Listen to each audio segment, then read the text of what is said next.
Salam sehat, salam rahayu semua menyaners dari seluruh penjuru negeri.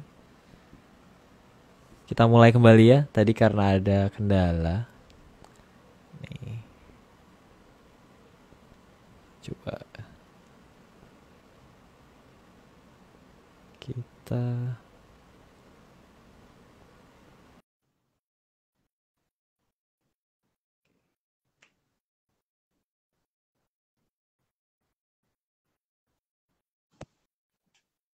Halo Arya. Halo, Om. Ini kayaknya mungkin Sudah. kali. Kayaknya kayak sama Mbak Nuni bisa masuk nggak sekarang? Belum ada Dengan sih, belum ada ini. Mbak Nuninya belum hadir. Coba ya. Oke. jauh banget kali ya dari Hong Kong. Iya, Jadi mungkin ada disrupsi. ini aja nggak bisa kok yang ini. Itu HP yang biasanya Om, padahal Om. Iya, halo, nggak bisa kan? Oh Nggak iya ya, bisa. kenapa itu ya? Mungkin kasusnya gitu kali. Jadi beneran nggak Oke, bisa ini masuk. dari Mas Nogo. Mbak Nuninya lagi update Instagram. Mungkin kita mulai dulu kali Om. Aku Ya udah. rangkap jabatan. Oke, kita mulai dulu saja. Kok nggak balik? Hah.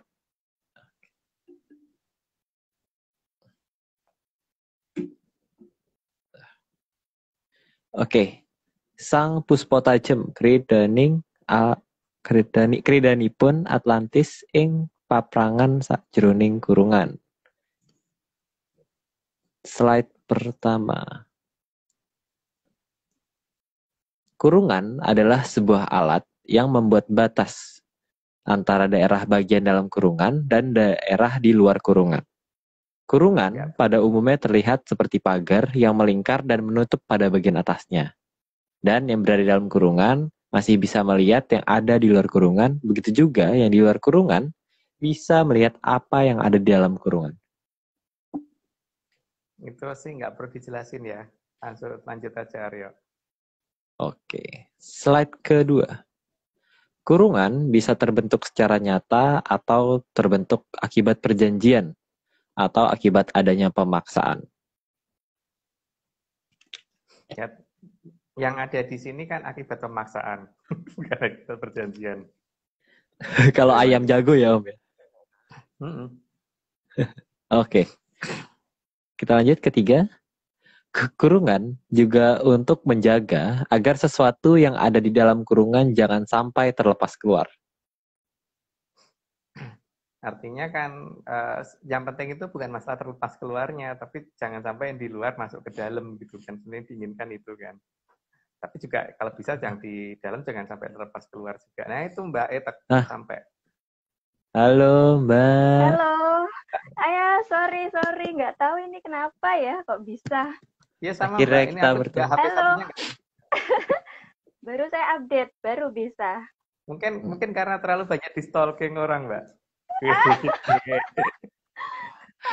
Aja Banyak nih Mas banyak Agung. penggemarnya ya Mbak ya.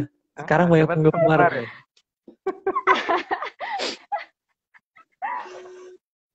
Jadi Ya. grogi nih. Hati Mbak, banyak kayak ngeliatin. Lucu Tapi deh. ada yang Sampai slide setia, berapa ini? penstalking setianya ada loh Mbak katanya. Wow, Mas Oh. Agung nggak tahu sih. Iya. Jangan-jangan kenal nih. Waduh, nggak tahu aku. Aku tidak tahu apa-apa. Wah, ada lampu. Oh, Oke, kita lanjut dulu nih. Tadi kita udah Oke. sampai sekarang slide 4, Mbak. Oke, slide keempat. Dalam kurungan bisa digunakan untuk tempat menyembunyikan jago yang akan diadu. Kayaknya nggak perlu dikomentari ya. Belum seru bagian sini soalnya. Lanjut Mbak. Oke. Udah telat soalnya. Lima. Selesai. Seringkali ada juga yang merasa menjadi jago ketika dimasukkan dalam kurungan. Itu artinya dia menganggap tidak akan ada yang bisa mengalahkannya di dalam kurungan. Ya biasa itu kan, ada yang merasa begitu tapi belum tentu kalau dia ternyata bisa menang kan, karena ada sesuatu yang di luar dugaan dia yang akan bekerja nantinya. Lanjut Mbak. 6. Kurungan yang lebih besar juga bisa dijadikan tempat adu jago. Tapi berarti ini skalanya lebih besar ya, jadi kurungannya tuh bukan hanya kurungan kecil gitu, jadi bukan hanya satu lapangan tapi mungkin satu wilayah gitu, wilayah yang wilayah apa gitu loh. Kalau di kata jongko kan wilayah satu negara ya. Satu negara yang dikatakan Suro Buboyo itu tempat yang berbahaya itu. Lanjut, Mbak. Slide 7. Jago yang diadu akan berusaha mati-matian untuk bisa bertahan dan menjadi pemenang. Tapi di sini ada yang kebalik, Mbak. Kalau ada jagonya yang pilih-milih kabur, Mbak. Jadi ada yang milih kabur, ada yang milih sembunyi. Karena mungkin dia juga mungkin jengkel karena disuruh dorong kendaraan, terus nggak dapat jatah makan dan sebagainya gitu kan. Jadi akibatnya ya mungkin ada jago yang milih kabur gitu loh. Jadi kan teorinya harusnya jago bertahan, tapi nggak bertahan gitu loh, milih kabur. Atau milih nyerah. Oke, slide 8. Kurungan juga untuk mengatasi kaburnya jago yang sedang diadu. Jago yang kabur bisa datang dari luar ataupun yang ada di dalam kurungan.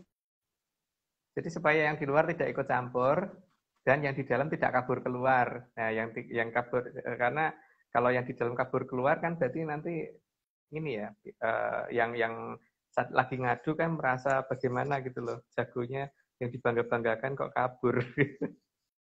Tapi memang nanti ada cerita tentang ini toh Mbak, Botoh Lor itu bakal tumibani patin ini sih Botoh Lor gitu. Tapi ntar aja itu mungkin masih di 102 kali. Ya, lanjut Mbak. Slide 9. Karena di dalam kurungan pasti ada jago yang akan kalah saat diadu. Ya karena jago kalau diadu nggak mungkin kemudian kayak orang terus mau foto selfie bareng gitu nggak mungkin. Ya jelas tarung kalau bisa sampai salah satu harus keok gitu kan, harus keok gitu. Tidak mungkin kemudian hey gitu bareng gitu, nggak mungkin mau. Ya. Oke lanjut Pak. Kayak orang selfie. Oh.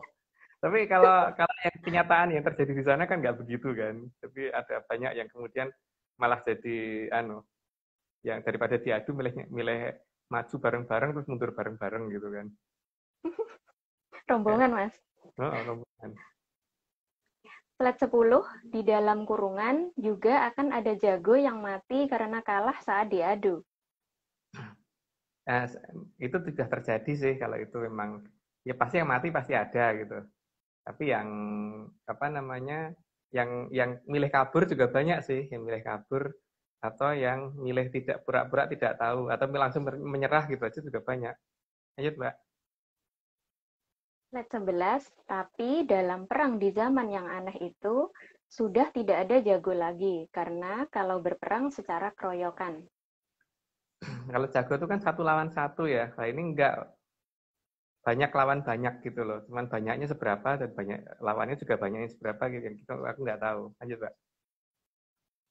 Slide 12. Jadi dalam hal ini dapat dikatakan bahwa ayam bahkan lebih satria karena maju 1 lawan 1 bukan keroyokan. Ya zaman memang sudah berubah ya. Kalau zaman dulu itu kan pimpinan itu di depan, prajurit di belakang gitu kan. Tapi kalau sekarang nggak tahu deh, mungkin udah ada perubahan zaman. Lanjut, Mbak. Slide 13. Bahkan ayam saat diadu tidak akan membawa senjata, kecuali kalau pemiliknya licik dan menambahkan pisau di tajinya. Ya kadang-kadang kan begitu kan, ditambahkan kayak pisau tajam gitu, diikat di tajinya gitu. Nah di sini kan sebenarnya sudah masalahnya udah keroyokan, terus unggul-unggulan senjata kan di sini. Neng ya ada yang tidak mereka duga gitu, karena ada keterlibatan bangsa lain yang tidak bisa mereka perhatiin gitu. Lanjut, Mbak. Halo. Halo, Mbak. 14. Halo, Putus kayaknya. ya. Oh, Halo? udah bisa, udah kedengaran lagi. Tadi sempat hilang. Oke. Slide 14. Ayam jago juga akan maju sendiri, bukan anak buahnya yang maju. Ayam jago bukan makhluk yang hanya menunggu di kejauhan, dan bukan tipikal yang tidak berani kalau diadu. Bahkan ayam jago juga tidak hanya berteriak-teriak dan memaksa ayam lain yang maju. Ya, itu kan ini ironi ya. Ayam aja seperti itu loh. Tapi di dunia ini yang terjadi terbalik itu. Ada yang memaksa orang lain untuk supaya berani mati belain dia, tapi dia sendiri kalau suruh perang belum tentu berani itu. Lanjut, Mbak.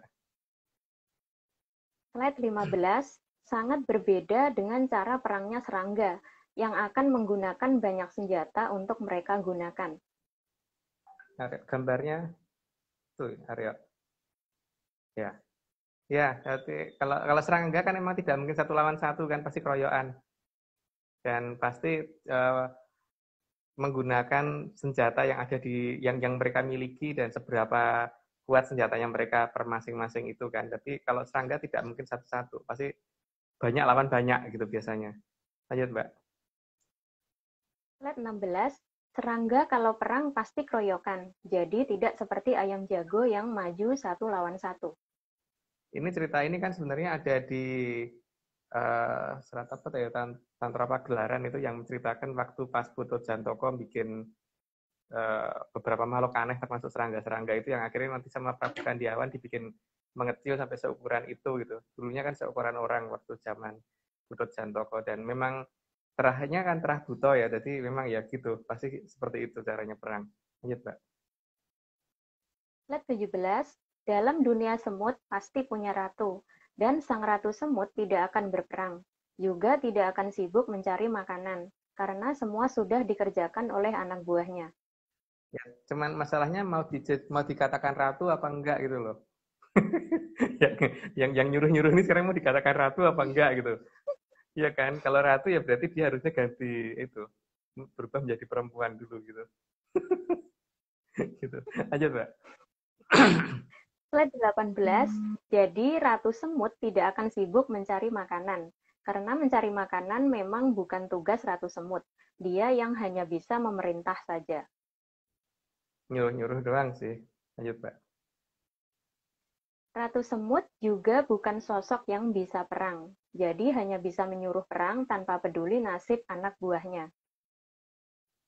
Ya, mati berapapun nggak peduli. Yang penting sarangnya dia tidak terganggu kan. Nah, tapi cuman sekarang ini dia mau disebut ratu apa enggak gitu loh. Nah, itu makanya gendernya layak dipertanyakan gitu kalau mau disebut ratu. Di sana itu. Lanjut. Waduh, waduh, waduh, waduh. Lah ya, toh. Ciri-ciri ratu semut kan seperti itu. Nggak ada loh raja semut, nggak ada ratu semut. Oke. Oke, slide 20.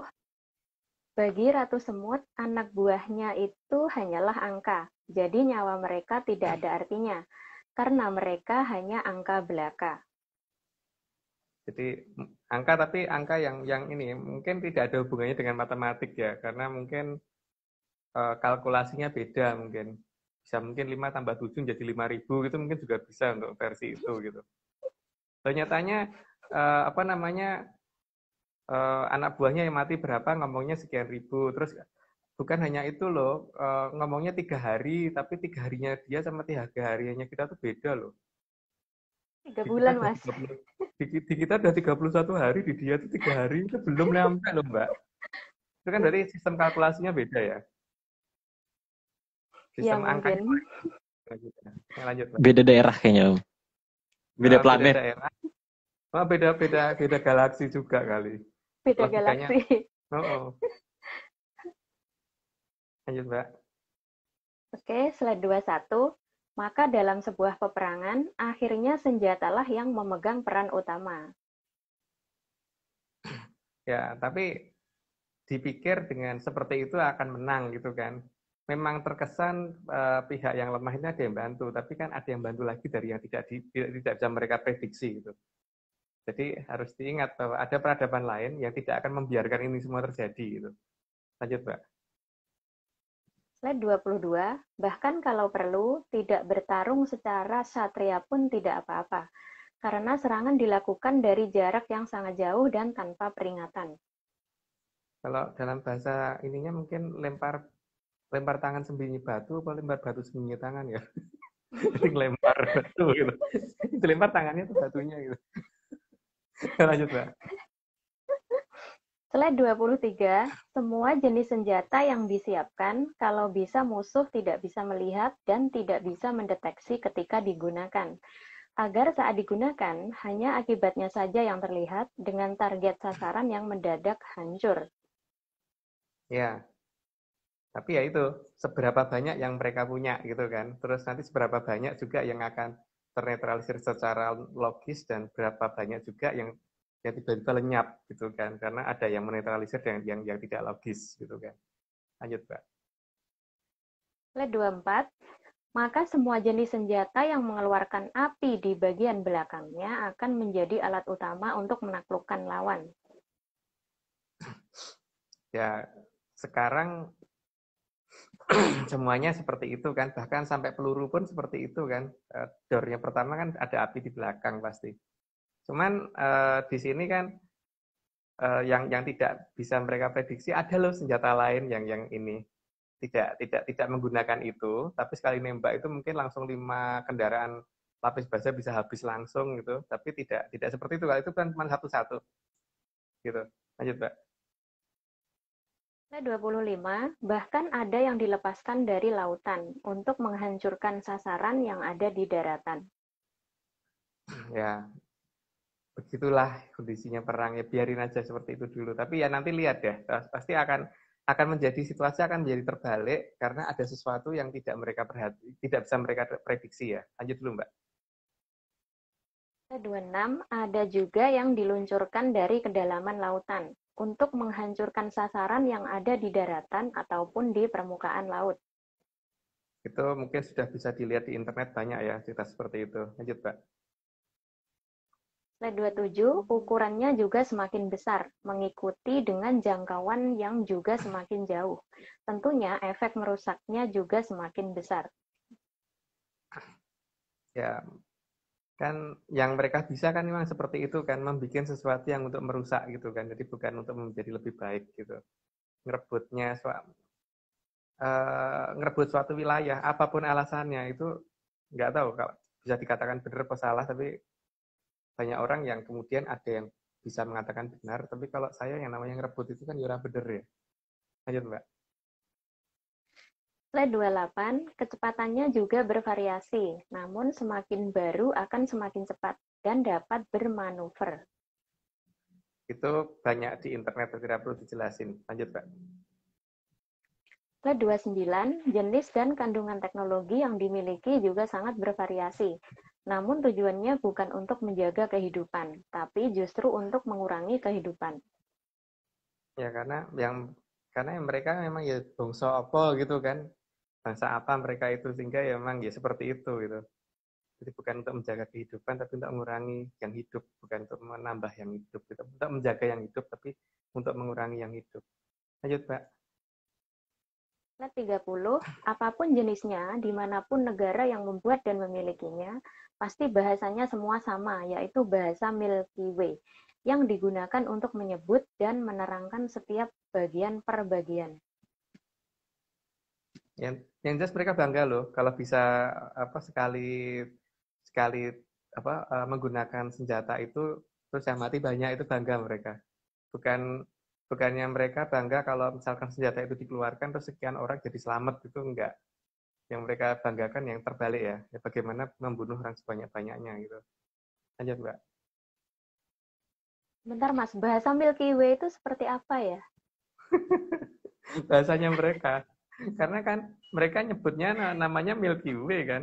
Kalau kita nyebutnya kan galaksi Bima Sakti, Bima Sakti kan, jagat bilangan Bima Sakti, mereka ngomongnya Milky Way. Itu jelas loh, beda banget. Itu kan sudah aneh. Tapi kalau bahasanya seperti apa, emang nggak paham, Mbak. Karena itu kayak kita dengerin semut pada komunikasi kan juga nggak ngerti kan ngomongnya apa gitu. Gitu kan, Mbak. Oke, slide 31. Ada kalanya kurungan itu bisa rusak, sehingga kurungan tidak akan sanggup menjaga batasnya lagi. Ya, sehingga dari luar bisa masuk dan dari dalam bisa ada yang banyak yang kabur gitu kan. Lanjut, Mbak. Ketiga dua, kerusakan bisa terjadi dari dalam kurungan sendiri. Jadi ada yang sengaja rusak kurungan itu supaya dia bisa keluar. Ya, bahkan yang diminta untuk menjaga kurungan mungkin bisa dibeli oleh yang di luar kurungan supaya dia bisa masukkan sesuatu dari luar gitu. Itu kenyataannya gitu. Wah, jogone tenanan gitu. Tapi begitu duit bicara ya, monggo mlebet gitu. Lanjut, Udah Mbak. Mas. Slide 33, kerusakan kurungan juga bisa terjadi karena penyebab dari luar kurungan. Penyebab luar kurungan itu ada dua jenis ya, yang dari teknologi zaman peradaban sekarang sama teknologi yang di luar peradaban sekarang gitu. Nah, untuk jenis teknologi yang di luar peradaban sekarang itu mungkin dijelaskan nanti oleh Mbak Vicky di 99 mungkin nanti. Lanjut, Mbak. Slide 34, namun kurungan juga bisa rusak karena ada campur tangan dari peradaban yang tidak dikenal.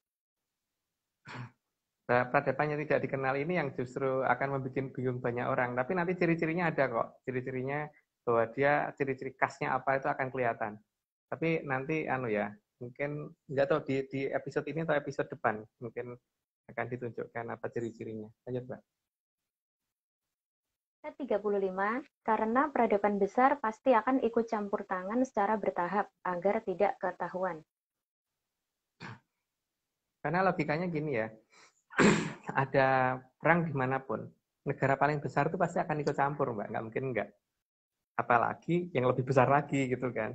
Cuman seperti negara besar yang saat ini di peradaban yang saat ini ada, itu ikut campurnya tuh dengan cara ya sembunyi-sembunyi gitu kan, walaupun sebenarnya ketahuan gitu. Nah, ini juga sembunyi-sembunyi tapi nggak ketahuan kalau yang ini. Tapi sebenarnya Lebih canggih, Mas. kalau waspada ketahuan, kelihatan jelas kalau waspada. Karena patokannya kan ada di itu kan, yang leluhur kan dipanjangkan yang kan jelas ya bahwa ada besok bakal ono prajurit kang nganggo destar warna kunir gitu kan, Mbak. Tapi itu nanti penjelasannya jangan sekarang. Lanjut, Mbak. Iya. Slide Staff 36, lagi ya. peradaban Oke, slide 36. Peradaban besar akan ikut campur tangan agar apa saja yang sudah tertulis dalam serat jangka para leluhur bisa berjalan sesuai dengan garis zaman.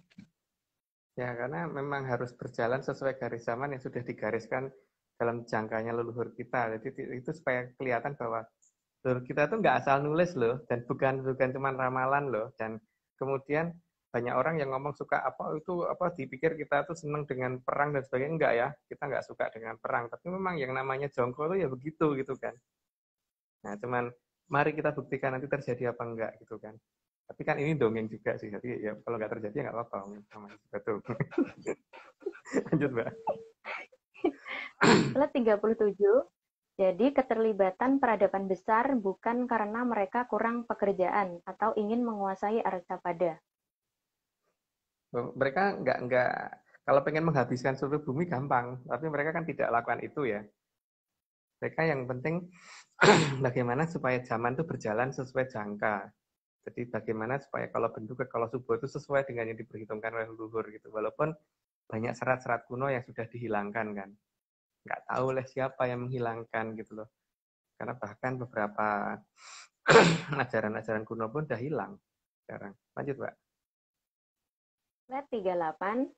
Sasaran dari peradaban besar Atlantis adalah agar sebanyak mungkin bisa menghilangkan makhluk Milky Way yang berada di Arcapada. Itu kayak gambarnya sopo ya.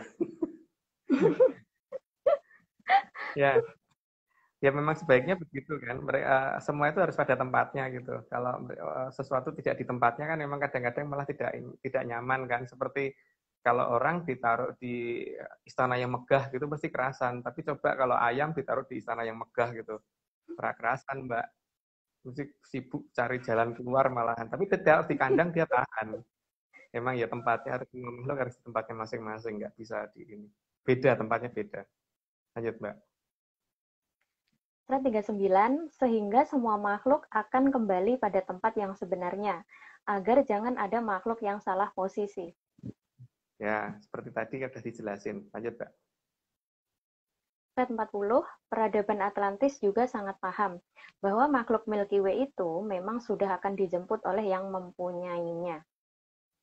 Ya, makanya kan itunya sudah mendekat kan. Kandangnya mereka itu sudah mendekat gitu. Tapi kalau pakar kan ngomong bahwa itu nanti akan terjadi tabrakan. Tapi enggak sih. Harusnya enggak. Karena di Jongkone yang enggak begitu. Bukan tabrakan. Jadi kita lihat aja. Karena kan saat ini yang diperhatikan kan cuma apa yang berdasarkan sains barat kan, tapi yang berdasarkan pernyataan leluhur kita itu dianggap nggak ada kan, dianggap tidak terjadi, padahal yang lebih banyak terjadi. Ayo Mbak.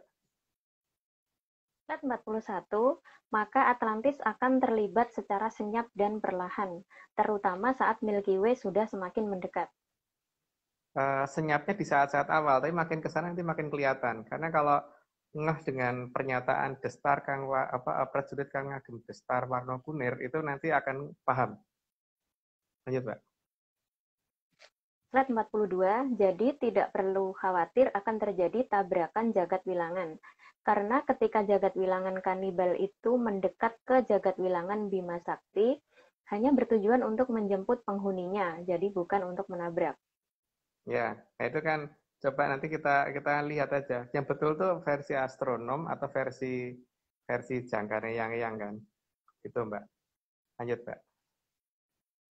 43, jadi setelah selesai penjemputan, maka galaksi Milky Way akan menjauh sejauh-jauhnya. Jadi ini tidak ada hubungannya dengan interaksi gravitasi antara kedua pusat jagat wilangan ya. Karena ini nanti tidak akan sampai tabrakan, cuma sampai di pinggir, terus kemudian setelah selesai kalau bedu mereka kabur lagi. Dia menjauh lagi. Lanjut Mbak. Slide 44, jadi tidak perlu takut akan datangnya akhir zaman di waktu dekat ini, karena akhir zaman masih sangat lama. Kenapa kita harus takut dengan akhir zaman? Sekarang ini beberapa daerah yang tandus saja tiba-tiba jadi subur loh. Kalau daerah yang tandus jadi subur, itu kan menunjukkan bahwa daerah yang tadinya tidak bisa dipakai orang hidup jadi bisa dipakai orang hidup. Itu berarti kan yang maha kuasa berarti menginginkan orang bisa hidup, bukan menginginkan orang supaya nggak hidup gitu kan. Lanjut Mbak. Slide 45. Karena akhir zaman itu setelah zaman Kolo Suroto, sedangkan saat ini masih zaman Kolo Bendu. Setelah itu masih ada zaman Kolo Subo, Kolo Sumbogo, dan Kolo Suroto. Dan setiap zaman itu masih terbagi 3 mongso kolo, di mana setiap mongso kolo berusia 100 tahun matahari. Dan yang dimaksud dengan 1 tahun matahari itu adalah 1 kali matahari mengelilingi jagat wilangan Bima Sakti. Jadi masih sangat lama sekali. Ya, jadi tidak perlu khawatir dengan mendekatnya akhir zaman. Itu masih jauh banget. Mungkin kita mungkin bukan di zaman kita lah akhir zaman yang jelas. Tapi kalau perubahan zaman, ya, tapi bukan akhir zaman ya. Tapi kalau dikatakan akhir zaman kalau Bendu ya, tapi bukan akhir zaman secara total gitu. Lanjut, Pak. Slide 46. Yang ada nanti di penghujung zaman Kolo Bendu adalah Adu Jamur Dipo. Jadi bukan akhir zaman. Ya, tadi mungkin sudah dijelaskan di episode-episode yang sebelumnya ya. Lanjut, Mbak. Slide 47. Tapi kalau ada yang menganggap ini semua sebagai pertanda akhir zaman, tetap dipersilahkan. Bagi Atlantis Research Center, ini semua bukanlah pertanda akhir zaman. Itu kan haknya orang masing-masing toh. Kalau memang tetap ngotot bahwa itu sudah akhir zaman, ya itu haknya lah. Terserah kalau dia memang pengen menyatakannya akhir zaman, ya monggo. Tapi kalau kita nggak percaya, gitu aja. Lanjut, Mbak. Slide 48. Sekalipun sangat besar efek menghancurkan dari adanya adu jamur dipo yang dilakukan para Sukerto, tapi ini tetap bukan akhir zaman, melainkan tanda akan bergantinya zaman, ke zaman Kolosubo atau zaman pujian. Tapi kalau memang ada yang tidak ingin sampai zaman Kolosubo, sangat dipersilakan untuk hanya sampai pada zaman Kolo Bendu saja. Jadi tidak akan ada yang melarang. Kalau memang merasa bahwa ini sudah mendekati akhir zaman ya, kalau memang percayanya begitu kan ya monggo toh Mbak. Wong kita juga nggak bisa maksa kok. Yang penting itu kan jangan nakut-nakutin orang gitu loh. Enggak, ini bukan akhir, bukan bukan kiamat gitu loh istilahnya. Bukan begitu. Lanjut Mbak. Slide 49. Pakem ganti zaman ini sangat dipahami oleh Atlantis, maka keadaan memang akan diarahkan agar kejadian yang terjadi sesuai dengan pakem yang disabdakan oleh para leluhur. Ya karena leluhur itu kan kenyataannya memang dari bahasa yang ditinggalkan aja, itu kan kita mengalami apa-apa present kan, nggak ada future, nggak ada past, semuanya present. Itu kan menunjukkan memang leluhur kita itu apapun bagi beliau itu bisa dilihat di saat ini gitu kan. Semuanya serba present untuk beliau gitu. Jadi ya memang kalau untuk orang zaman sekarang yang ya mungkin tuh dianggap aneh. Ya dianggap aneh berarti kan ini ya, ya ketika teknologi barat yang digunakan ya pasti memang nggak bisa seperti itu. Yang bisanya hanya melihat yang hari ini gitu kan, atau memperkirakan gitu doang. Tapi menganggap masa depan itu misteri gitu. Bagi leluhur kita masa depan tuh nggak misteri, mau nyatanya dibikin jongkok gitu kok, jongkoknya sampai ulet banget gitu. Dan itu menunjukkan bahwa bagi leluhur kita itu bukan misteri gitu kan. Tapi tidak dilarang loh ya kalau ada orang menganggap bahwa masa depan itu misteri, itu monggo loh. Nggak apa-apa, itu haknya masing-masing. Ayo Mbak. Oke. Slide 50. Maka di saat awal perang sajroning kurungan, armada dari Atlantis tidak akan bisa ditangkap oleh radar. Ya sekarang teknologi yang digunakan itu baru seberapa sih? Gitu. Mungkin kalau teknologi sekarang itu untuk mengukur misalkan antara 0 sampai 1 juta gitu, teknologi sekarang itu mungkin baru sampai 3 atau 5 gitu. Mentok-mentoknya 5 gitu. Dan mereka tuh udah sampai di angka 1 juta gitu. Jadi memang ya sangat susah untuk ininya. Perbandingannya mungkin kayak perbandingan antara anak kelas 2 SD sama orang S2 gitu kan. Jadi jauh banget memang. Pola logika berpikir dan semua peralatan dimiliki memang beda banget. Berarti Lanjut, masih Pak. unyu-unyu, Mas. Iya, masih unyu-unyu. Slide 51. Seberapapun jauhnya jangkauan radar, juga seberapa pekanya radar yang dimiliki, tetap akan sangat sulit mendeteksi keterlibatan Atlantis. Sangat sulit, tapi sebenarnya mereka paham kalau itu ada yang aneh. Nah, kejelasan yang anehnya mungkin di episode berikutnya ya, jangan di sekarang. Wah, dopeng ya, Mbak.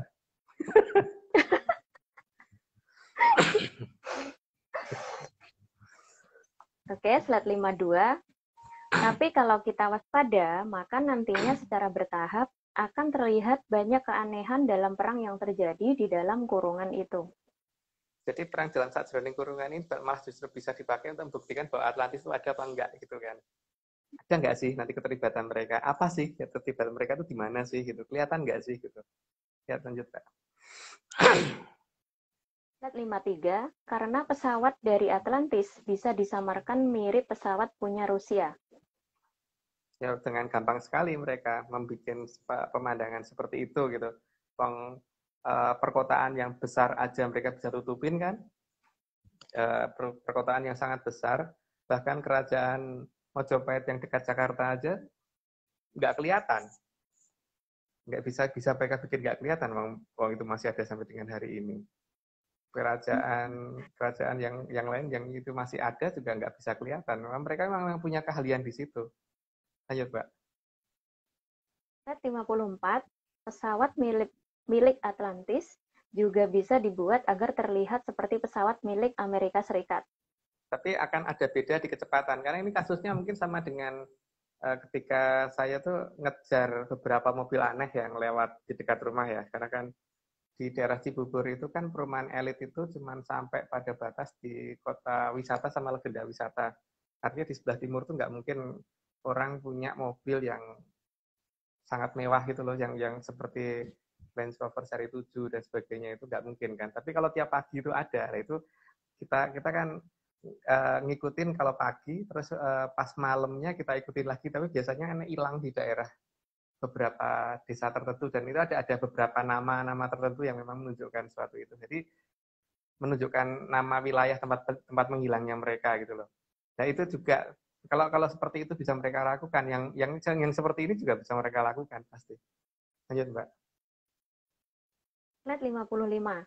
Gangguan GPS juga akan dilakukan oleh Atlantis agar klaim perbatasan jadi membingungkan. Akan banyak terjadi pesawat menyasar keluar kurungan atau malah masuk ke dalam kurungan. Ini belum terjadi Mbak ya, jadi dilihat aja. Jadi memang Rusia punya Kratsuka berapa gitu ya, yang katanya itu bisa mengganggu radar. Amerika punya berapa Growler itu yang ya bentuknya kayak F-18 Hornet tapi lebih besar itu juga bisa mengganggu radar. Terus ada sistem AWACS yang dimiliki oleh negara-negara itu yang bisa mengganggu radar juga. Tapi ini ada yang bisa mengganggu melebihi itu gitu loh. Lanjut Pak. Slide 56. Bahkan satelit juga akan diganggu oleh Atlantis. Agar pengamatan yang bisa teramati adalah gambar-gambar palsu yang akan membuat perang melebar. Ya, karena kan kilo rasa berapa alon itu babat-babat dari sanding sumber kan, jadi dimiliki dari situ kan, jadi ya monggo diperhatikan aja nanti bagaimana. Lanjut Pak. Slide 57. Sehingga kemungkinan salah tembak akan sangat besar ketika keterlibatan Atlantis sudah semakin tinggi. Bisa jadi ada tembakan yang aneh gitu, misalkan nembak ke barat tapi malah pelurunya ke timur, yang kena tembakan di timur gitu. Padahal di timur bolone dewe gitu loh. Padahal moncong senapan itu benar-benar ke barat gitu loh Mbak. Jadi merasa bahwa berhasil menghancurkan dan sebagainya, tapi yang kena bolone dewe. Ayo Pak. Slide 58.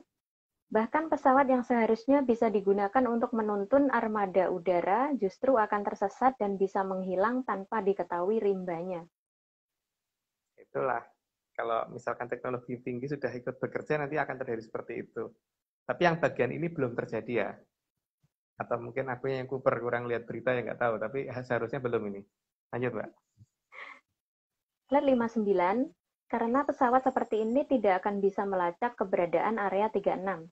Jadi mereka malah akan dengan mudah dikecoh oleh peradaban besar Atlantis. Kenyataannya kalau mereka bisa, ini yang ada di dekat Jakarta aja mereka nggak bisa loh lacak itu. Padahal Mojopahit yang sangat-sangat dekat dengan Jakarta aja mereka nggak bisa lacak, apalagi yang ini ya, yang belum pernah kita ungkap gitu. Itu aja nggak bisa kok. Berarti mereka memang teknologinya memang masih jauh sih. Lanjut Pak. Slide 60 akan mulai terjadi banyak salah posisi, sehingga pesawat NATO akan salah posisi. Karena koordinat posisi menjadi kacau, maka banyak pesawat NATO yang justru masuk ke area perang di dalam kurungan. Ini kita lihat aja ya nanti bagaimana ya. Karena ini kan mereka sudah siap-siap merasa itu di wilayah mereka, tapi ternyata bukan. Jadi ramenya karena itu. Lanjut Mbak. Slide 61, akan ada salah tembak, di mana Rusia bermaksud menembak sasaran yang ada di dalam kurungan, tapi peluru tembakan terteleportasi keluar kurungan. Itu kasusnya kayak tadi ya, nembak ke barat yang kena timur gitu. Mungkin kejadian seperti ini sebenarnya pernah saya alami waktu pas jalan-jalan sama teman-teman yang di suku Kaili di daerah Sulawesi ya. Mereka waktu pas itu ngajak berburu. Nah, waktu berburu itu manah ke atas gitu. Jelas manahnya ke atas, tapi nanti hewan buruan yang kena itu ke atas agak timur, tapi yang kena di selatan. Panahnya kenanya di selatan. Loh iya, itu bisa terjadi. Itu di suku-suku pedalaman kita banyak yang bisa seperti itu, Mbak. Itu bahkan Keren. Masyarakat pedalaman kita loh, apalagi Atlantis kan, yang lebih dari itu gitu. Mbak mungkin belum pernah kan mengenal banyak tradisi yang mulai ya seharusnya pemerintah itu memperhatikan itu, tapi kan kenyataannya tidak toh, malah bagaimana menghilangkan itu gitu loh kayaknya. Lanjut Mbak. Ini beritanya udah ada nih Om. Kayaknya udah mulai mepet-mepet perbatasan ini ledakannya. Peluru-pelurunya. Ya, tapi itu disengaja Aryo. Oh itu sengaja ya Om? Kan nyerang lift itu kan di pangkalan NATO, tempat latihan NATO bersama dengan Ukraina di perbatasan Polandia. Polandia. Nah, tapi itu disengaja. Nanti ada kasus yang tidak sengaja gitu loh, bener-bener nggak sengaja. Dan seharusnya peluru itu nggak nyampe sana gitu loh. Jadi misalkan peluru itu, misalkan rudal jangkauannya 100 kilo, itu tiba-tiba bisa 600 kilo, itu kan ada yang nambahin tuh itu Aryo. Ada yang Tambahin. Ada yang bikin tanduk gitu. Lanjut Mbak. Oke, siap. Slide 62. Hilangnya beberapa personel secara misterius dan tidak bisa dilacak kemana keberadaannya. Karena mereka masuk area 36 tanpa mereka sadari, terjebak di sana dan tidak tahu jalan keluarnya. Ini mungkin kasusnya kayak base pahala kencana itu loh Mbak. Yang tiba-tiba kesasar di tengah hutan gerobokan. Nah, itu nanti ada banyak pasukan yang akan seperti itu loh. Kalau area kalau Atlantis sudah benar-benar bekerja itu nanti seperti itu. Tapi ini pastinya harusnya sudah ada karena apa? Beberapa peralatan militer itu tiba-tiba ditinggal pergi gitu aja kan, tanpa diketahui pasukannya kemana gitu. Iya tak? Oh ya, bilangnya ini ya, bilangnya apa namanya, mengundurkan diri ya, menyerah gitu kan? Menyerah. Tapi kalau menyerah tahanannya nggak ada gitu loh. Jumlah armadanya itu tidak memenuhi jumlah pasukan yang ada gitu loh Aryo. Seharusnya ini orang-orang ini kemana gitu loh. Ini seharusnya ada yang masuk ke situ. Jadi ada banyak orang yang menggunakan peralatan militer yang sangat banyak, itu maju tahu-tahu mereka pindah tempat, tapi kendaraan yang mereka tumpangi masih pada di situ utuh semua gitu.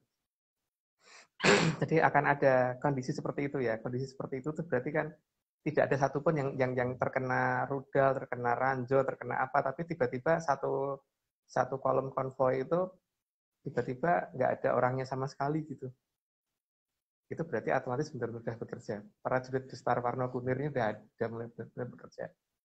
Ya, Mbak. Oh, ini soalnya udah ada sih Om, beritanya jenderalnya sampai bunuh diri Om. Sampai menghabisi nyawanya sendiri katanya. Kayak pusing gara-gara hilang gitu kali ya. Ya, dia kalah kan sebenarnya. Kalah perang. Tapi kan masalahnya kalah perangnya itu ada banyak hal ya. Karena dia terkena serangan balik sama anak buahnya itu pada kemana gitu loh. Yang tidak dimengerti sama si komandan kan di situ. Jadi dia merasa bahwa anak buahnya itu kan harusnya nurut kalau dia perintah, tapi anak buahnya nggak tahu pada kemana. Tapi kalau dikatakan kabur nggak mungkin, karena harusnya dalam radius sekian kilometer tuh mereka ketahuan ada di mana gitu. Tapi ini enggak, karena mereka masuk ke kurungan yang lebih kurungan lagi. Gitu. Jadi ada double kurungan di sana banyak. Kurungan di dalam kurungan itu, Mas. Kurungan di dalam kurungan. Slide 63. Ada banyak pasukan yang merasa diajak ke suatu tempat dan akhirnya tidak berperang lagi karena di sana memang tidak ada perang. Ini kasusnya mungkin hampir mirip dengan satu orang pasukan yang waktu itu perang Malvinas tuh, pasukan Inggris yang kemudian tahun berapa dia baru muncul, baru kembali, masih terus mendatangi penduduk mengira masih perang, tapi ternyata dia sudah menghilang sekian puluh tahun gitu loh. Ini kasus seperti itu akan terjadi. Ini kasus kayak gitu tuh banyak terjadi. Ini tuh Mbak ada ya itu kasus pahala kencana, tapi kalau pahala kencana kan masih di peradaban kita. Nah, ini masuk di peradaban sana gitu, tapi dibikin di peradaban batas. Jadi ya masuk kurungan lain gitu. Kan berarti pikniknya lama banget, Mas. Ya. Puluhan tahun. Ya. Oke, slide 64. Akan ada banyak kendaraan yang lengkap dengan persenjataan, masuk ke ruangan yang seperti tanpa ujung, atau tersesat tanpa tahu berada di mana. Makanya nanti akan kalau dihitung jumlah ini, makanya kan sekarang mungkin memilih mundur dulu, karena untuk menghitung lagi kan jumlah pasukannya berapa, jumlah armadanya berapa gitu kan. Sehingga nanti akan kalau mengadakan pukulan balik supaya bisa terhitung, lebih bisa terkontrol gitu loh. Tapi masalahnya kan nanti itu atau di sekarang juga sudah mulai ada itu, bahkan peralatan militernya juga masuk ke sana gitu. Makanya jangan kaget loh kalau tiba-tiba sudah mulai ada beberapa peralatan militer yang kemudian ditarik sama petani gitu kan. Nggak tahu tuh, mungkin mau bajak sawah pakai tank atau apa gitu. Oh ya, itu udah ada itu videonya sempat viral. Heeh. Mungkin petani di sana mau membajak sawah pakai tank kali ya, Rio. Jadi beda di negara kita. Ada perubahan teknologi gitu kan, perubahan teknologi membajak sawah gitu. Gitu. Lanjut, slide 65, akan ada banyak kendaraan lapis baja yang tiba-tiba berada di negara NATO, tanpa tahu mengapa bisa menyeberang perbatasan tanpa sadar. Nah, itu mungkin ratusan kilometer tahu-tahu pindah gitu ya. Ini belum terjadi, tapi coba diamatin aja nanti kalau tiba-tiba, jadi dari pihak yang ditinggal merasa, itu berarti disersi, itu kabur ke sana gitu. Padahal kaburnya gimana caranya gitu loh. Kalau misalkan itu harusnya ada di timur, kok tiba-tiba ada di barat gitu, dan itu jaraknya tidak cuma 1-2 kilo gitu, sampai lebih dari ratusan kilometer, tahu-tahu nyebrang di negara lain yang sudah menjadi posisi lawannya gitu kan. Tapi ini belum terjadi ya. Lanjut, Mbak. Bisa nyasar ke Hong Kong nggak ya, Mas? Mau bajak pakai tank, Mbak. Atau ini, apa namanya, itunya ujung laras tanknya mau dipakai untuk tiang bendera ya, Mbak? Iya, betul. Slide 66, akan banyak peristiwa tembakan dilakukan ke arah depan, tapi yang terkena tembakan justru di belakang. Ya itu tadi sudah saya jelasin ya. Mbak Nunik mungkin pengen itu ya, ikut kayak petani di sana ngambil tank. Jadi mungkin kalau di Hong Kong, kalau orang pada naik angkutan atau naik subway atau naik tram atau naik Bis. apa, Mbak naik bis, Mbak naik tank gitu ya ke tempat kerja gitu. Oh, banyak Tanknya yang buat selfie nanti, Mas. tanknya buat jadi cobek kok. Ya ini apa? Kan berarti tidak akan kena macet. Siapa yang mau menghalangi, ngeri kan kalau dilindas.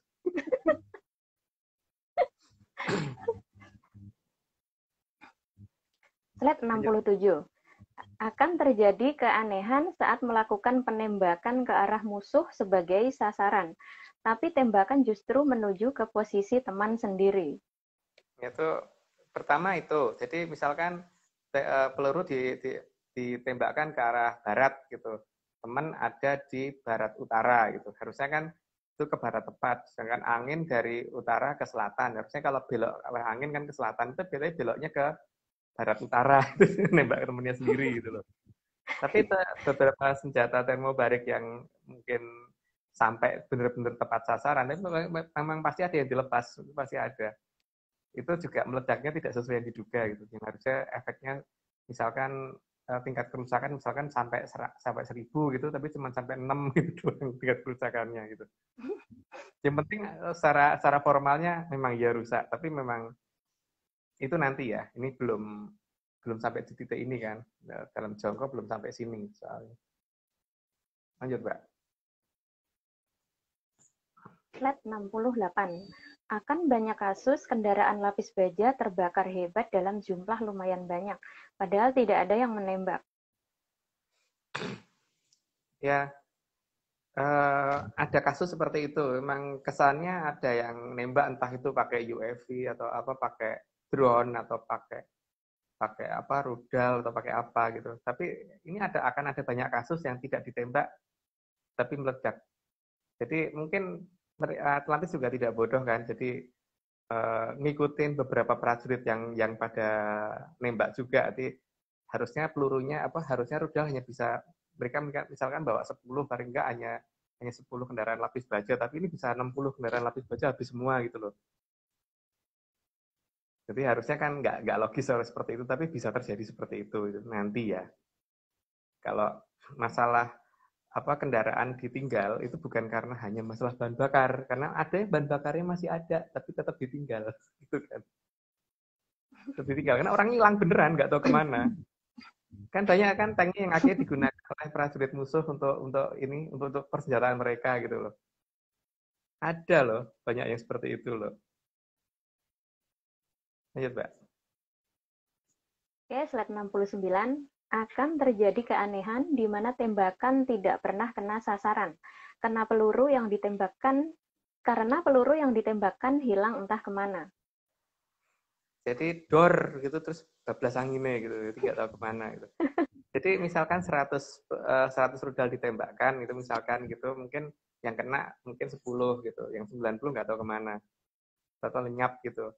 Ya mungkin terus ada alasan seolah-olah itu diintercept oleh rudal rudal pertahanan udara dan sebagainya gitu. Tapi ini nggak diintercept, saya tahu hilang. Lanjut Mbak.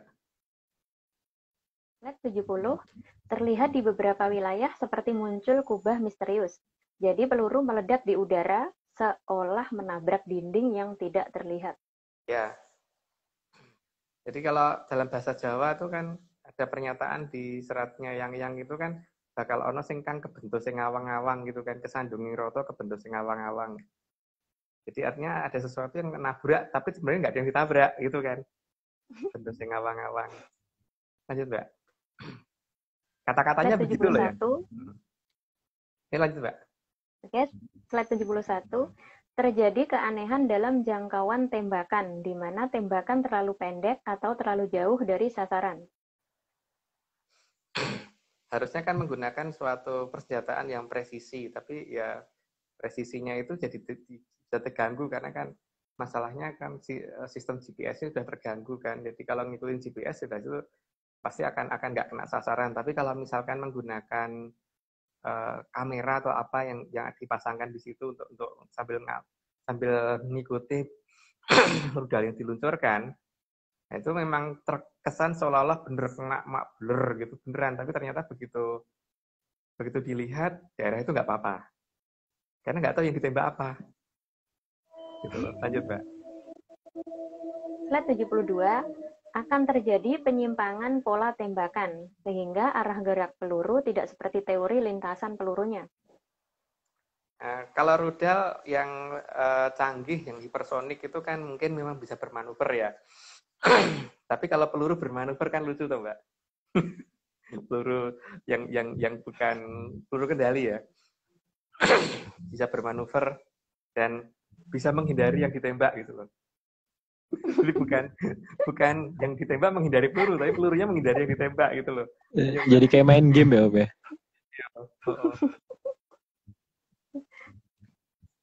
Slide 73, di beberapa wilayah muncul jamming, tanpa diketahui dari mana asal gangguan jammingnya. Memang dalam situasi perang pasti jamming dilakukan. Tapi kan masalahnya adalah ketika jamming itu dilakukan di semua frekuensi yang tidak dilakukan oleh kedua belah pihak gitu loh. Karena kan kedua belah pihak juga butuh komunikasi kan. Jadi kalau melakukan jamming pasti jammingnya adalah jamming di frekuensi temannya apa lawannya gitu kan. Tapi di sini nggak bisa seperti itu. Jamming itu apa ya Mas? Jamming itu apa?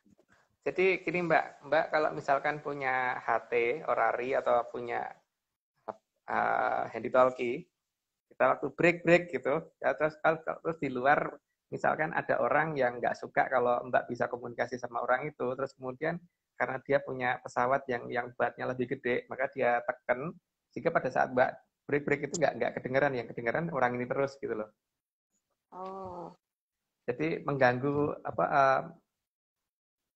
membuat sinyal radio Mbak itu jadi nggak bisa diterima oleh yang dihubungin karena kalah kuatnya gitu loh. Misalkan Mbak punya HT cuma 10 watt, sementara dia punya 300 watt, berarti kan ketutup tuh itu pasti. Gitu Mbak. Ya. Oke, slide 74. Di beberapa wilayah, sinyal komunikasi menghilang tanpa diketahui sebabnya. Itu sudah dijelaskan tadi deh. Lanjut, Mbak. 75. Munculnya suara-suara palsu yang akan menyesatkan pasukan yang ada di lapangan. Itu berdasarkan komando, perintah, dan sebagainya gitu. Jadi misalkan disuruh maju ke barat gitu. Tapi sebenarnya tidak ada perintah itu gitu. Disuruh maju, disuruh mundur, padahal nggak disuruh mundur. Atau disuruh apa gitu, tapi akhirnya malah pada hilang sendiri orang-orang itu gitu, Mbak. Jadi ada perintah-perintah yang kemudian seolah-olah muncul dari sistem komunikasi mereka, padahal itu bukan. Padahal itu sistem komunikasi yang seharusnya sudah aman dan mereka enkripsi, ternyata bisa diintercept ya kalau oleh peradaban yang lebih tinggi. Lanjut, Mbak. Slide 76. Muncul sinyal yang tidak bisa dideteksi asalnya, tapi sinyal tersebut bisa membuat gangguan mental bagi yang terkena sinyal tersebut.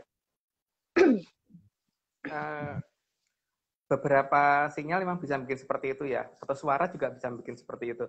Ya misalkan gini ya, kalau kita punya 2 sendok yang dari logam, kita gesek-gesek itu kan lama-lama kayak ngeres gitu, Mbak. Iya kan? Tapi kalau denger itu terus, lama-lama stres sendiri pasti.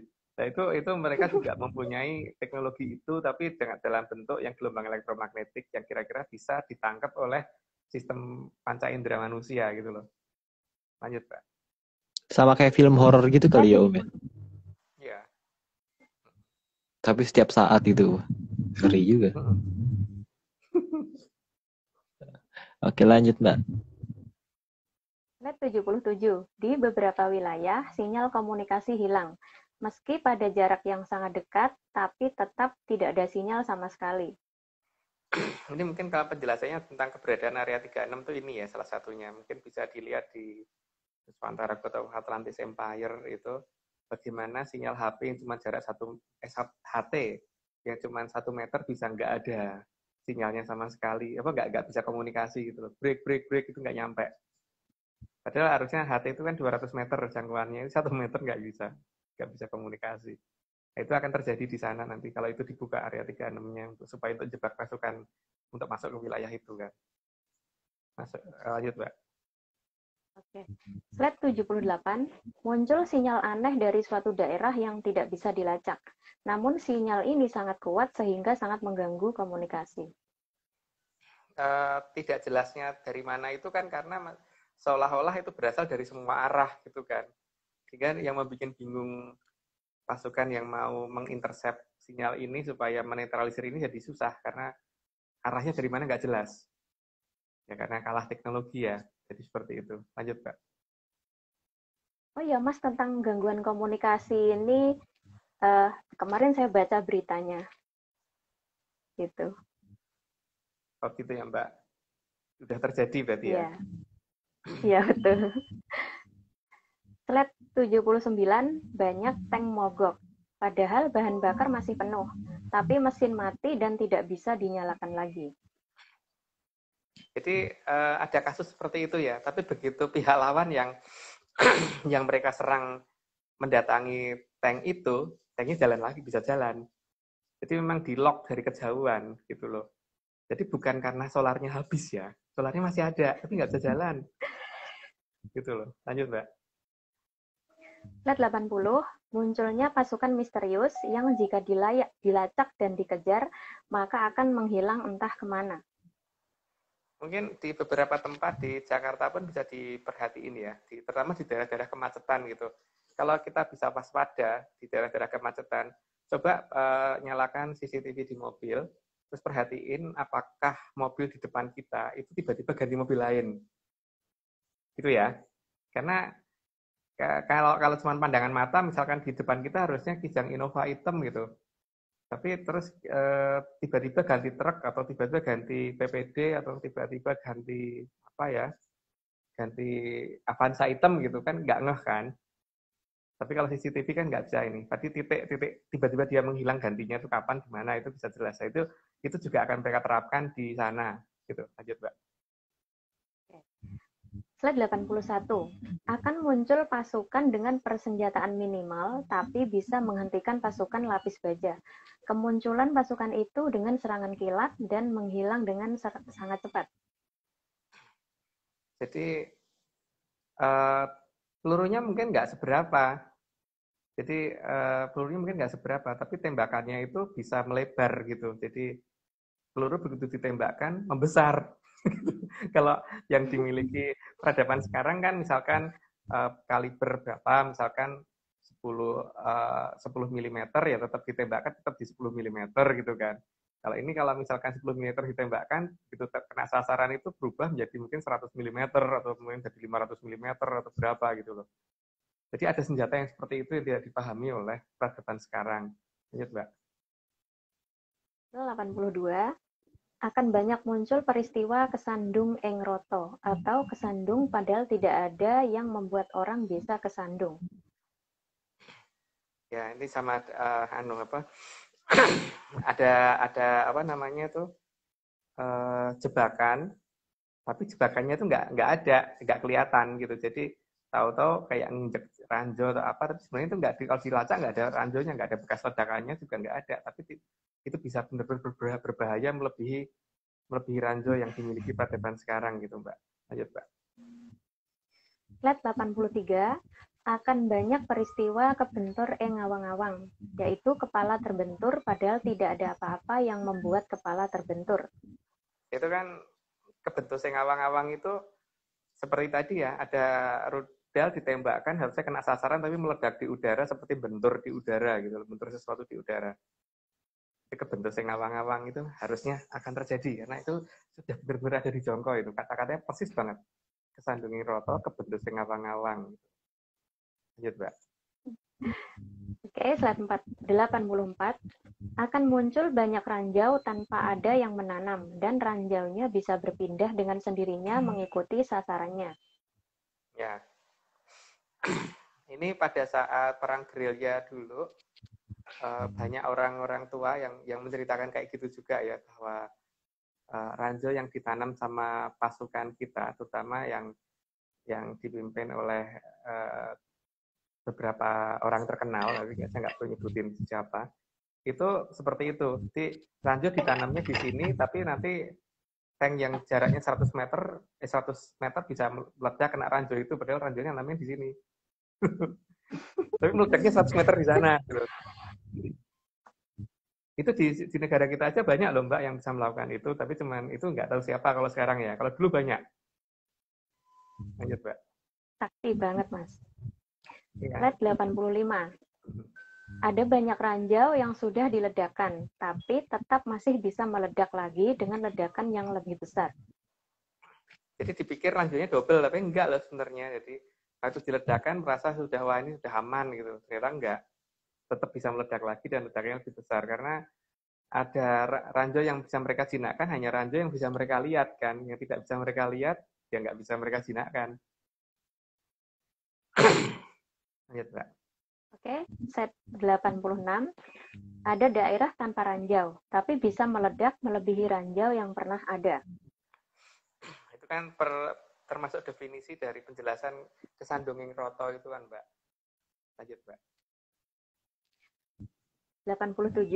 Akan banyak ranjau tidak terlihat dan kadang terlihat pola ledakannya mengambang di udara. Jadi bukan dari ranjau tanam. Ya, ranjaunya ada di ketinggian juga ada gitu. Nah, itu kan yang dikatakan kebentuk ngawang-ngawang itu seperti itu kan. Jadi ada seolah-olah kayak pesawat milik yang nyerang ini merasa kayak ketembak, padahal enggak, emang itu kena ranjau udara gitu istilahnya. Makanya ada cerita kebentuk ngawang-ngawang. Karena cerita kebentuk ngawang-ngawang panjang banget, Mbak, itu kalau yang ada di Mandonogiri, cuman kita buka dikit aja ya karena tidak pada bosan. Lanjut, Mbak. Oke. Slide 88. Akan banyak perangkap yang membuat pasukan tidak bisa keluar lagi. Perangkap tersebut mirip kabut, dan kalau masuk akan menghilang entah kemana, dan kabut mendadak pergi entah kemana. Ini mungkin kalau orang yang sering mendaki gunung pernah mengalami seperti itu, Mbak. Jadi kalau tiba-tiba turun kabut, itu sebaiknya kita diem. Karena nanti tahu-tahu ini kita bisa pindah ke tempat yang tidak dikenal itu. Jadi seperti beberapa kendaraan yang nyasar itu, Mbak, tahu-tahu di pinggir gunung gitu, tahu-tahu di lereng gunung yang seharusnya tidak bisa nyampe ke situ, itu kan selalu diawali dengan kondisi seperti itu kan. Nah itu mereka akan terapkan di sana gitu loh, Mbak. Lanjut, Mbak. Oh, berarti itu salah satu teknik teleportasinya pakai kabut itu ya, Mas? Karena supaya nggak ngeh bahwa kalau tanpa kabut kan nanti mereka ngerti rahasianya apa gitu kan, supaya nggak ngelihat, tidak melihat orang yang sedang mempersiapkan jebakan itu kan. Lihat, Mbak. Oke. Slide 89. Banyak prajurit yang seolah-olah melihat bayangan aneh yang akan membuat mental berperang menjadi turun. Jadi walaupun mereka diberitahukan bahwa hantu itu tidak ada, bahwa ini enggak makhluk halus itu enggak ada, lah nanti malah ini akan menjadi ajang pembuktian bahwa sebenarnya makhluk halus itu ada atau tidak gitu kan. Karena bagaimanapun juga pasukan yang dibunuh dan dia mempertahankan negaranya sendiri itu nggak akan terima, Mbak, kalau mati seperti itu. Pasti akan nyerang balik walaupun dalam bentuk yang sudah tidak punya raga kan. Lanjut, Mbak. Jadi, oke, slide 90. Akan muncul pemandangan misterius yang membuat pasukan harus berhenti sampai pemandangan tersebut menghilang dulu. Jadi ada gangguan yang seperti itu juga. Jadi seperti masuk wilayah yang aneh gitu. Seperti kalau di dekat Cibubur yang aku datangin sama Aryo itu dulu ada daerah yang tiba-tiba remeng-remeng gitu ya Aryo ya. Kalau sama Verly waktu itu malah ada daerah yang tanpa bayangan yang sempat muncul gitu. Gitu Aryo. Seakan-akan ada awan tapi padahal nggak ada awan sama sekali waktu itu. Nah, terang benderang mataharinya kelihatan tapi seperti redup gitu kan. Iya. Beberapa wilayah yang dekat Mojopahit itu. Ya lanjut Mbak. Slide 91, muncul makhluk misterius dalam kendaraan mereka yang membuat pasukan lari menjauh dari peralatan yang mereka bawa. Ya milih selamat lah daripada ketemu yang seperti itu gitu. Ingat loh ya bahwa manusia itu bukan hanya punya raga ya, dan raga ini hancur, bagian dalamnya itu masih bisa bekerja gitu kan. Jadi jangan dikira kalau sudah berhasil menghancurkan orangnya, terus itu sudah menang. Gitu ya Mbak ya. Jadi masih ada masih bisa membalas dengan cara yang lain gitu loh. Jadi ya karena mereka merasa berjuang untuk negaranya kan. Jadi dengan cara apapun, dalam wujud apapun akan mereka lakukan gitu. Lanjut Mbak. Jadi hantu Mas. Yes, mungkin cara apapun mereka lakukan. Yang penting musuh kabur gitu. Oke, slide 92. Ada beberapa konvoi dihadang makhluk aneh. Ya itu nanti akan kelihatan banyak konvoi yang kemudian milih orang-orangnya pada kabur daripada berhadapan sama makhluk seperti itu gitu. Karena kalau sudah dihadang makhluk seperti itu pasti mogok kendaraannya, nggak bisa jalan lagi. Atau pura-pura ganti strategi Om. Ya, pura-pura ganti strategi, pura-pura ini ditarik mundur dulu ke daerah yang sudah mereka kuasai 80%.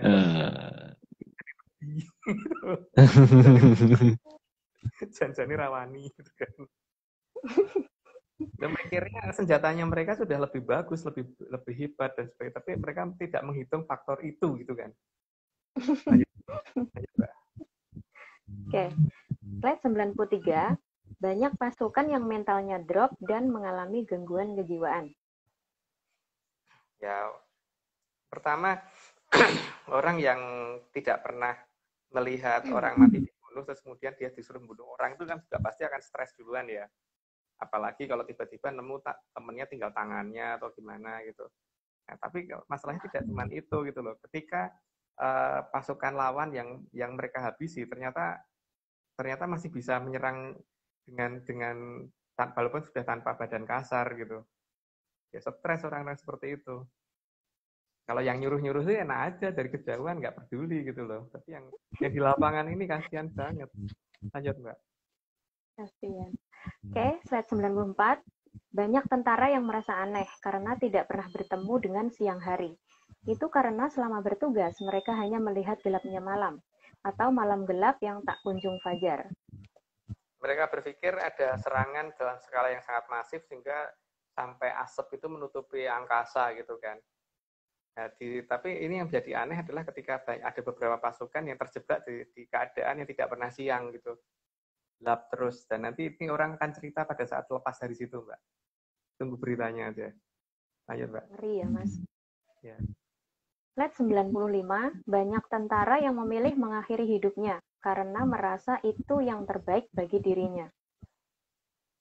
Sudah terjadi, toh? Komandannya milih bunuh diri akhirnya. Nah, itu baru aku ngomongin tadi.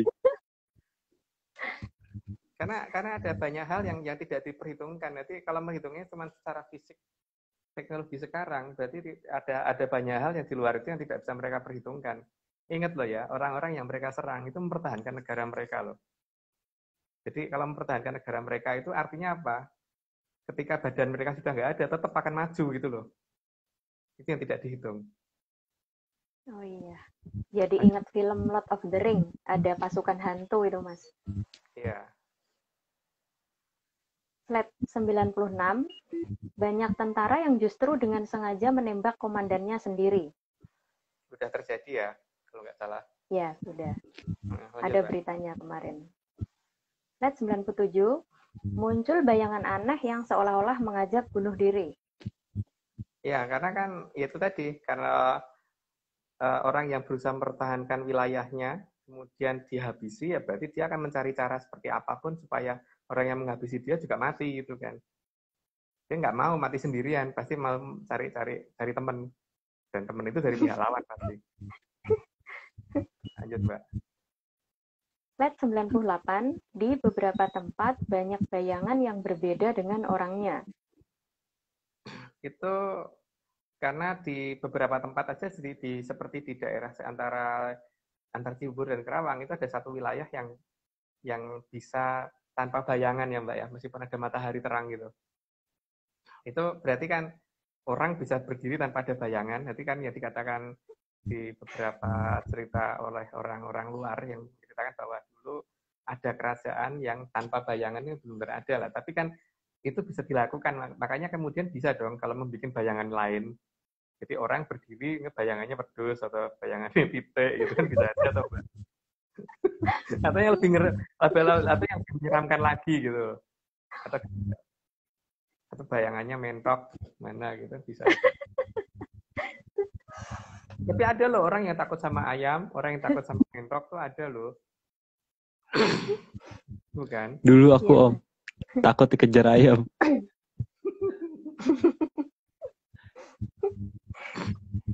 Oke. Slide 99. Banyak kasus tentara tertidur selama berhari-hari tanpa bangun, seperti terkena sirup Begonondo. Karena memang kelelahan sekali kan, dipikir istirahat cuma sekian jam, tapi saat komandannya ternyata begitu bangun tuh mungkin sudah lebih dari seminggu gitu loh. Maka di sini ada beda perhitungan akhirnya.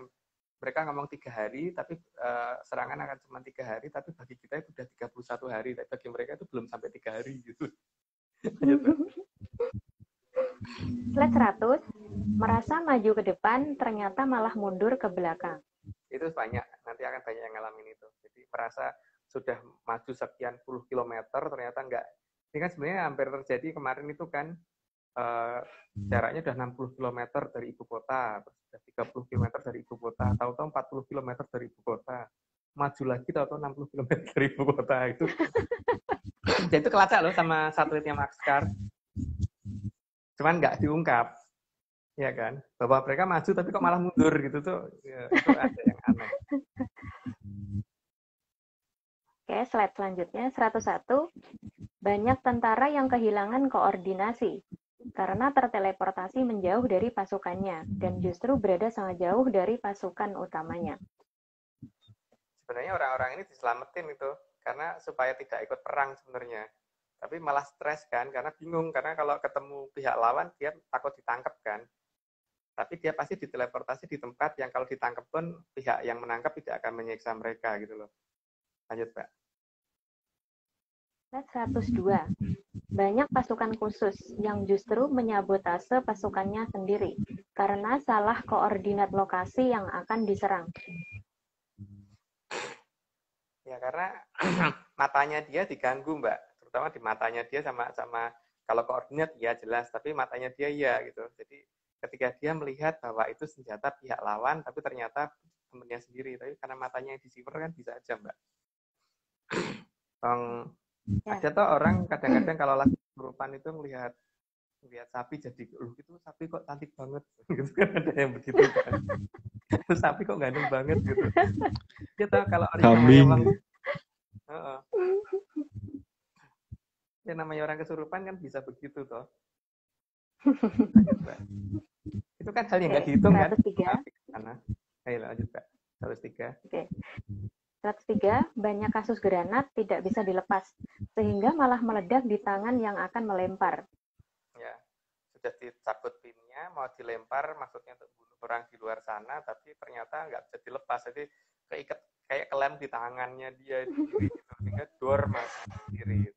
Nanti beritanya nanti yang terjadi adalah pasukan bunuh diri, kan. Jadi ternyata yang kamikaze nanti bukan hanya drone kamikaze, Mbak, tapi ada pasukan kamikaze juga, gitu loh. Pasukan kamikaze. Kamikaze tapi bukan untuk menghabisi pihak lawan, tapi untuk menghabisi pihaknya sendiri. Gitu.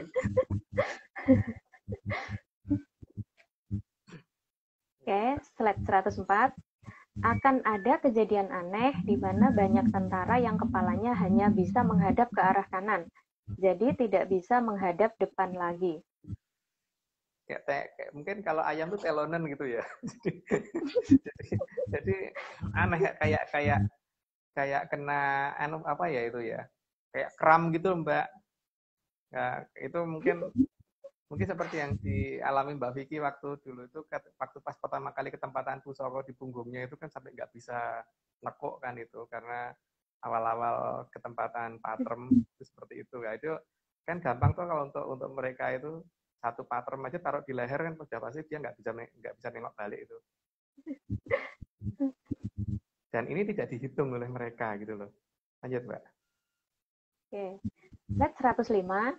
Akan banyak kejadian citra satelit yang salah posisi dan menyebabkan salah koordinat posisi yang diintai. Ya, mengintai dipikir itu tempatnya lawan, ternyata bukan. Dan ternyata daerah itu daerah kosong gitu kan. Lanjut, Mbak. Atau malah daerahnya sendiri gitu. Lanjut, Mbak. Oke, slide 106. Akan muncul drone aneh yang bisa menghilang dan kemudian muncul kembali, dan serangannya tidak seperti yang diinginkan. Ya, karena dia bisa, kalau ditembak ngilang, tapi kalau nggak ditembak muncul, terus jatuhin bom atau nembaknya itu dengan senjata yang belum bisa terpikirkan oleh orang zaman sekarang gitu. Jadi ada banyak hal yang nanti bisa dilihat sih dari bekas lukanya tank atau lukanya ini tuh, kalau misalkan kena rudal itu meledaknya sampai seperti itu gitu kan. Tapi kalau kan kita bisa lihat ya, tank yang ditembak pakai NLAW ataupun pakai Javelin ataupun pakai yang lain-lain itu biasanya kan yang kena serangan turretnya kan, yang bagian atasnya tank itu yang biasanya kena, yang disasar itunya. Tapi aku belum pernah lihat dari praktek yang ditunjukkan di YouTube sehingga tanknya itu turretnya bisa sampai terbang gitu loh. Tapi di perang sakjroning kurungan ini turretnya itu bisa sampai lepas. Turret itu yang di atas itu, Mbak, yang ada moncongnya meriamnya itu namanya turret ya. Ada yang bunderan terus ada ini moncongnya itu namanya turretnya itu. Kan itu berat banget itu, nggak sampai lepas gitu loh. Kalau rudal Javelin tuh ngancurin ininya tapi ininya nggak sampai lepas, harusnya gitu kan. Tapi ini sampai lepas dan jaraknya cukup jauh gitu loh. Jadi kan misalkan tanknya di sini gitu terus kena tembak pas di turretnya, terus turretnya kan harusnya rusak di sini, atau kalau enggak jatuhnya di sebelahnya, tidak sampai misalkan 100 meter gitu. Nanti kan ada yang sampai jaraknya segitu. Jadi di sini itu ledakannya segede apa? Nah itu kan, Aryo. Karena ada peradaban lainnya yang ikut campur itu kan. Jadi harusnya paling kalau misalkan turretnya sampai kelempar itu cuma 1, 2, 3 meter gitu kan, Aryo. Kalau 10 meter ke atas masuk akal kan, tapi nanti akan lebih nggak masuk akal lagi karena mereka pengen diperhatikan bahwa mereka ada kan. Jadi bisa sampai 50 sampai 100 meter itu loh. Terbangnya turret itu bisa diperhatiin dari gambar per gambar pas kondisi perang di sana ya. Gitu. Itu sudah ada atau akan loh? Sudah ada sedikit ya. Sudah ada beberapa sudah. Jadi lemparannya sampai 10 meter itu ada. Harusnya nggak mungkin itu. Sampai segitu jauhnya itu nggak mungkin.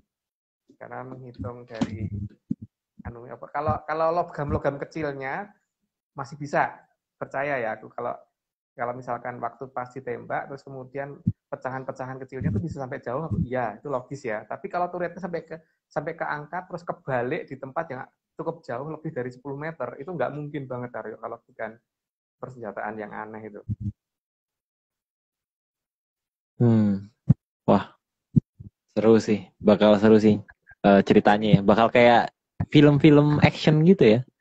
Ya, ada tembakan-tembakan yang ya bisa nembus lapis baja, tapi itu lubangnya kecil banget gitu loh. Harusnya kalau peluru kaliber kecil itu harusnya nggak bisa nembus lapis baja seperti itu gitu.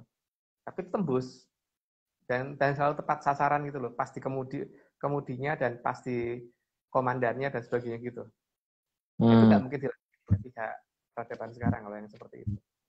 Dan nggak mungkin diekspos juga sih Om itu kalau ada seperti itu. Tapi bisa kelihatan dari beberapa video yang bisa kita lihat sih, Haryo. Oke.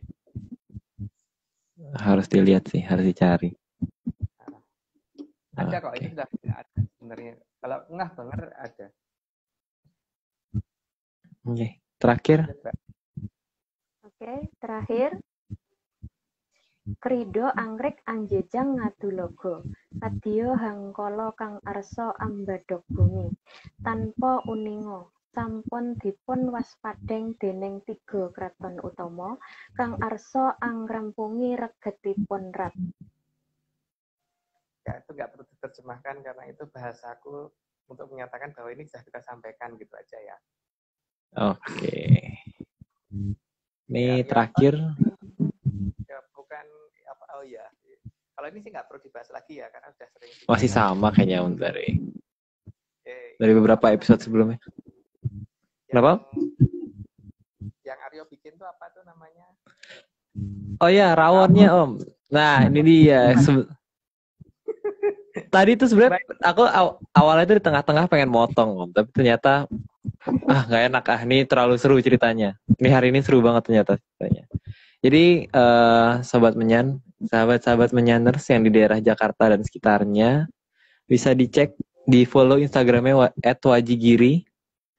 Kita menjual makanan berupa gunungan yang dibentuk warna biru dan warna putih yang ada rasanya ayam betutu sama rasa rawon. Jadi kalau misalnya penasaran nih sama resep menu yang kita punya untuk kali ini, bisa langsung di DM aja atau diklik link yang ada di bio-nya. Gitu. Terus kalau bisa kirim ke Hongkong nggak, Mas Aryo? Waduh, belum bisa ekspor, Pak. Belum bisa ekspor. Belum dapat izin. Pengen beli nih. Aduh. Ya, Ayo Om. Makin di stalking ya. Oh ya Om, minggu depan naratornya siapa Om? Kira-kira? Aku belum tahu. Ya mungkin si Raffi kali naratornya minggu depan. Tapi minggu depan Mbak Vicky yang jadi narasumber karena aku pulang malam banget minggu depan itu. Apa enggak Mbak Nuni lagi minggu depan? Ya kan, biar dilihat sama yang di stalking. Boleh aja Mbak. Jadi kan lucu, cewek-cewek, Arya cowok sendiri gitu kan. Asik tuh. Aduh. Iya deh. Kita tidak sabarnya besok 99. Kemarin tuh dijanjiin 99 ada apa ya? Aku lupa ya. Ya sudahlah. Kita ngelihat saja minggu depan. Kemungkinan besar itu tentang ciri-ciri prajurit kan ngagem destar warna kuning itu loh Aryo. Karena itu apa? Nganggo apa? Oh, destar. Destar warna kunir. Oh. Karena ada di Mandalogiri kan seperti itu toh. Wah, nggak sabar sih besok mau kayak gimana. Oh ya, tapi ini kenapa? Itu 99 apa di 100 aku lupa, tapi sekitar itu deh. Mungkin akan perjelas masalah itu kali. Oke. Om, ini aku ada disclaimer untuk di akhir. Seperti biasa, tim Atlantis Research Center atau ARC tidak pernah menjual jasa untuk berkomunikasi, bertemu dengan para leluhur dalam bentuk ritual apapun.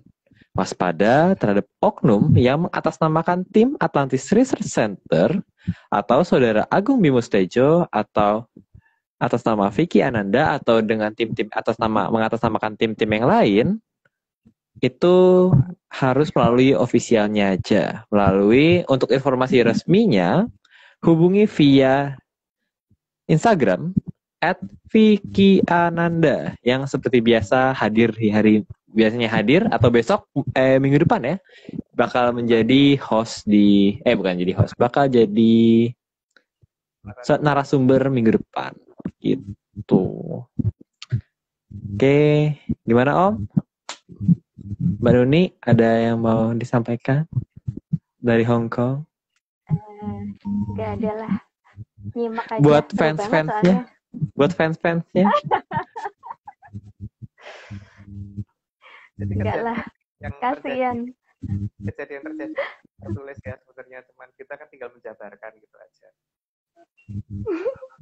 Bukan menjabarkan sih, mengcopy, merubah bahasa aja. Dari bahasa Kawi ke bahasa Indonesia gitu kan, sama ngasih gambar gitu kan. Makanya bikin penasaran Mas Agung. Ya jangan penasaran Mbak, karena ini seru kan soalnya. Ya. Karena ceritanya tuh biasanya kalau hari Rabu diceritain, besoknya kejadian biasanya. Biasanya seperti itu muncul, gitu. Langsung ada beritanya, waduh. Ya, nanti kan masalahnya kita kan juga harus lepasin dengan waktunya ya, karena ya memang harus sesuai dengan yang diperintahkan kan, urutannya ini dulu gitu kan. Tapi memang pada dasarnya ini sesuatu yang sebenarnya sudah tertulis, tinggal kita jabarin kita hanya merubah bahasa sih sebenarnya. Makanya kan bingung aja kalau lihat serat jongkol Jayabaya yang beredar kok beda ya dengan yang kita punya gitu kan. Iya, beda banget dan ada penggunaan kata-kata yang bahkan kita nggak kenal gitu loh. Iya. Tuh aneh lah. Iya betul. Nama-nama yang nggak kita kenal pun ada gitu. Oke, kita sudahi kah Om malam ini? Ya, kita dulu. Oke, kalau begitu parade thank you kepada Bopo aku. Terima kasih Bopo. Sudah malam ini sudah dibabarkan cerita yang seru. Kemudian juga Mbak Nuni, terima kasih dari jauh-jauh dari Hong Kong nih datang ke sini. Wah, mantap sekali. Walaupun ada perbedaan sampai berapa puluh jam ya Mbak ya? Berapa puluh jam ya perbedaan? Oh, 1 jam. 1 jam sini ya, 1 jam sini. Tahun ya Mbak. Apa Mas? Kayak nyampe 1 tahun ya perbedaan waktunya. Ya. Oh iya. Oh, kirain sampai 1 abad ya. Enggak. Oh enggak. Oke. Juga terima kasih kepada Om Agung juga yang sudah membuatkan slide-nya, kemudian juga Mas Togo Tapakangin yang sudah merapihkan dan juga menghias slide-nya, gambar-gambar pilihan Mas Nogo ini emang nggak pernah aneh, nggak pernah nggak aneh, pasti aneh-aneh, gambarnya pasti seru-seru dan membuat unik lah, itu unik, pasti unik semua. Oke. Terus juga terima kasih kepada Raden Mas Yeskiel, terus juga Mbak Vicky, dan juga tim ARC lainnya. Oh iya, gambarnya Bang Joni hari ini indah sekali, Bang Joni. Indah banget pokoknya. Gambarnya ini seru sih, gambarnya tuh sebenarnya gambarnya menceritakan sesuatu ya, tapi itu mungkin lain kali bahas. Jadi terima kasih kembali lagi kepada para penyanders yang sudah hadir hari ini, tadi sampai 130-120-an. Sampai jumpa di minggu depan, kita masih membahas sang puspot. Kenapa? Terima kasih sama Mbak Nuni mau jadi sudah tadi sudah. Oh iya, terima kasih Mbak Nuni juga, terima kasih juga para fansnya Mbak Nuni yang kayaknya datang hari ini.